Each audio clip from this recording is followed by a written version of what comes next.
Hi friends, എല്ലാവർക്കും നമസ്കാരം. ഒത്തിരി നാളത്തെ ഇടവേളയ്ക്ക് ശേഷമാണ് പുതിയൊരു ക്ലാസ്സുമായിട്ട് ടാലന്റ് പ്ലസ് ട്യൂട്ടോറിയലിലൂടെ ഞാൻ വീണ്ടും നിങ്ങളുടെ മുന്നിലെത്തുന്നത്.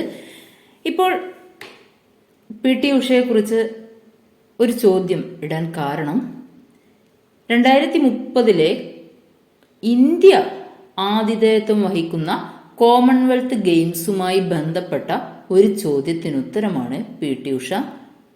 ചോദ്യം ഇതാണ്: 2030 ഇന്ത്യ ആതിഥേയത്വം വഹിക്കുന്ന കോമൺവെൽത്ത് ഗെയിംസിന്റെ നിർവഹണ ഏജൻസി അധ്യക്ഷയായി ചുമതലയേറ്റെടുത്ത വ്യക്തി ആരാണ്? എന്താണ് ചോദ്യം.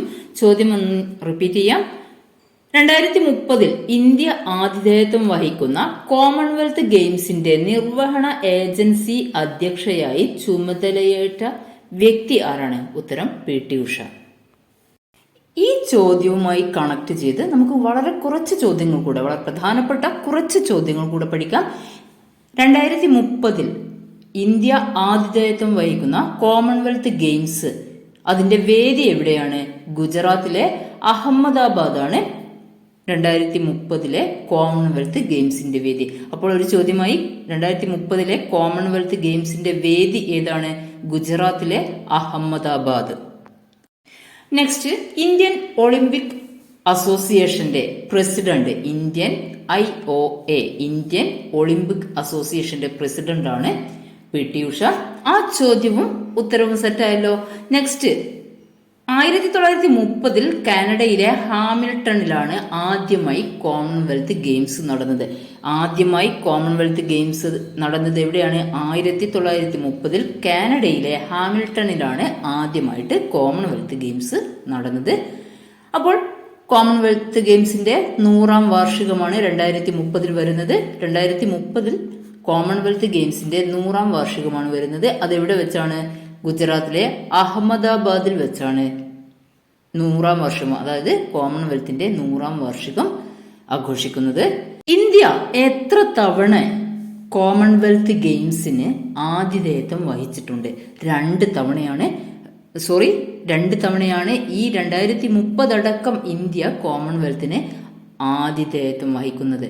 2010 ഡൽഹിയിലാണ് കോമൺവെൽത്ത് ഗെയിംസിന് ഇന്ത്യ ആദ്യമായിട്ട് ആതിഥേയത്വം വഹിച്ചത്. ഇനി 2030 ഗുജറാത്തിലെ അഹമ്മദാബാദിൽ നടക്കുന്ന കോമൺവെൽത്ത് ഗെയിംസിൽ ആതിഥേയത്വം വഹിക്കുന്നത് 2ാം തവണയാണ്.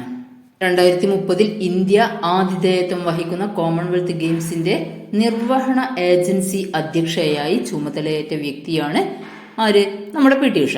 അപ്പോൾ ആ ചോദ്യവുമായി കണക്ട് ചെയ്ത് 4-5 ചോദ്യങ്ങൾ നമ്മൾ പഠിച്ചു. ഇനി നമുക്ക് PT ഉഷയുമായി ബന്ധപ്പെട്ട വളരെ പ്രധാനപ്പെട്ട കുറച്ച് കാര്യങ്ങൾ മനസ്സിലാക്കാം. എല്ലാവർക്കും അറിയാവുന്ന കാര്യങ്ങളാണ്, എങ്കിലും ഞാനൊന്ന് പറയട്ടെ, നിങ്ങളൊന്ന് കേട്ടിരിക്കുക. സ്പീഡിൽ പറഞ്ഞു പോകാം. പയ്യോളി എക്സ്പ്രസ് അല്ലെങ്കിൽ ഗോൾഡൻ ഗേൾ ഓഫ് ഇന്ത്യ എന്നീ പേരുകളിൽ അറിയപ്പെടുന്ന വ്യക്തിയാണ് നമ്മുടെ PT ഉഷ. OM നമ്പ്യാരായിരുന്നു PT ഉഷയുടെ coach.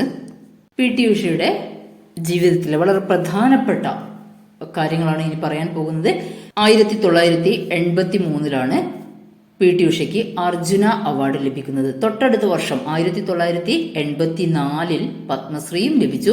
1983 Arjuna award, 1984 Padmashri. 2025 PT ഉഷയെ രാജ്യസഭയിലേക്ക് നോമിനേറ്റ് ചെയ്തത്. വളരെ പ്രധാനപ്പെട്ട പോയിന്റുകളാണ് നമ്മൾ ഇന്ന് ഡിസ്കസ് ചെയ്തത്. എല്ലാവർക്കും സെറ്റായിട്ടുണ്ടാവും എന്ന് വിചാരിക്കുന്നു. ആദ്യം പറഞ്ഞ ആ ചോദ്യം എല്ലാവരും കൃത്യമായി പഠിക്കുക. കണക്റ്റഡ് ഫാക്ട്സും പഠിക്കുക. ഏതെങ്കിലും ഒരു ചോദ്യം വരാനുള്ള സാധ്യതയുണ്ട്. അതുകൊണ്ട് ഒരു അറിവും ചെറുതല്ല എന്ന വിശ്വാസത്തോടു കൂടി പഠിക്കുക. ദൈവം എന്നും നിങ്ങളുടെ കൂടെ ഉണ്ടാവും. നിങ്ങൾ നിങ്ങളെ തന്നെ പൂർണ്ണമായിട്ട് വിശ്വസിക്കുക. എൻ്റെ സ്വപ്നമായ ഈ ഗവൺമെന്റ് ജോബ് അത് യാഥാർത്ഥ്യമാക്കാൻ ഞാൻ ശ്രമിക്കും, അല്ലെങ്കിൽ എനിക്കതിന് കഴിയും എന്ന ഉറച്ച വിശ്വാസത്തോടു കൂടി തന്നെ പഠിക്കുക.